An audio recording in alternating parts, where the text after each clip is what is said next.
Assalamualaikum warahmatullahi wabarakatuh. Perkenalkan, nama saya Delia dari Institut Agama Islam Negeri Parepare Prodi Perbankan Syariah. Di sini saya akan menjelaskan sedikit mengenai pengertian ekonomi dan masalah ekonomi. Pengertian ekonomi dan ilmu ekonomi. Ekonomi terbagi menjadi dua kata, yaitu oikos berarti rumah tangga dan nomos berarti peraturan, aturan, dan hukum. Secara garis besar adalah aturan rumah tangga.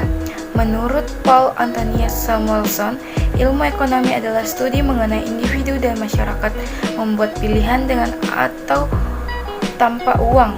Dengan sumber daya alam yang terbatas dapat digunakan untuk memproduksi barang dan jasa dan mendistribusikan untuk kebutuhan konsumsi sekarang atau masa yang akan datang kepada individu dan masyarakat.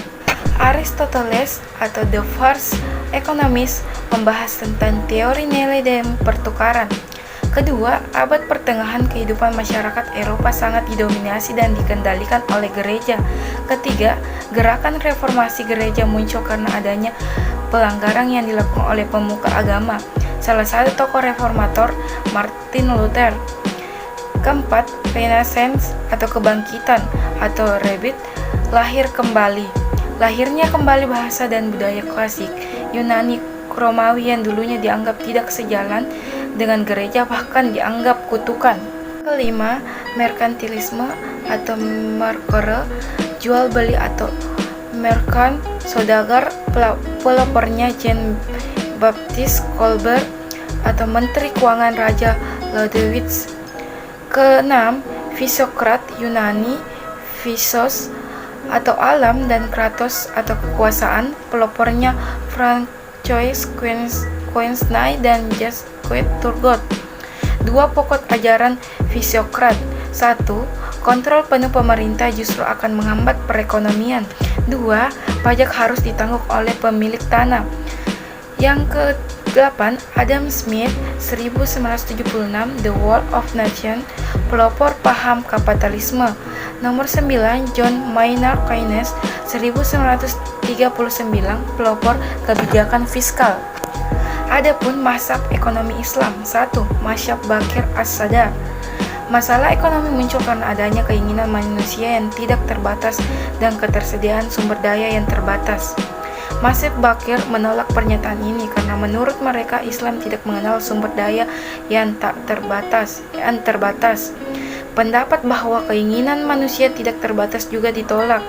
Contohnya, manusia akan berhenti minum jika dahangnya telah berpuaskan. Kedua, mazhab mainstream. Mazhab ini justru setuju bahwa masalah ekonomi muncul dikarenakan sumber daya yang terbatas yang dihadapkan pada keinginan manusia yang tidak terbatas, hampir sama dengan teori ekonomi konvensional. Perbedaannya terletak pada cara menyelesaikan masalah tersebut. Dilema sumber daya terbatas dihadapkan dengan keinginan manusia yang tidak terbatas, memaksa manusia itu melakukan pilihan-pilihan atas keinginannya. Kemudian, manusia membuat skala prioritas dalam memenuhi keinginannya.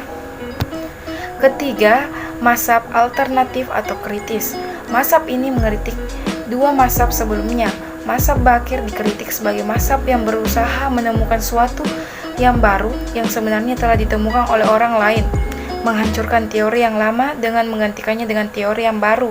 Sedangkan mazhab mainstream dikritiknya sebagai jeblakan dari ekonomi neoklasik dengan menghilangkan variabel riba dan memasukkan variabel zakat dan niat. Ekonomi mikro memfokuskan atas individu dalam perekonomian, bagaimana rumah tangga atau perusahaan membuat keputusan dan bagaimana mereka berinteraksi di pasar. Ekonomi makro melihat perekonomian secara keseluruhan, mengkaji fenomena perekonomian secara luas, termasuk inflasi, pengangguran, dan pertumbuhan ekonomi. Adapun pentingnya mempelajari ilmu ekonomi. Yang ke-1, ilmu ekonomi membantu memahami dunia nyata. Yang kedua, ilmu ekonomi akan membantu seseorang menjadi pelaku ekonomi yang lihai dalam perekonomian.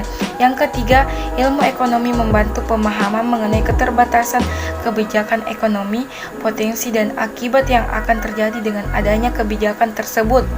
Yang keempat, adanya scarcity, yaitu masalah kelangkaan atau kekurangan akibat keseimbangan antara kebutuhan masyarakat dengan faktor-faktor produksi yang tersedia dalam masyarakat.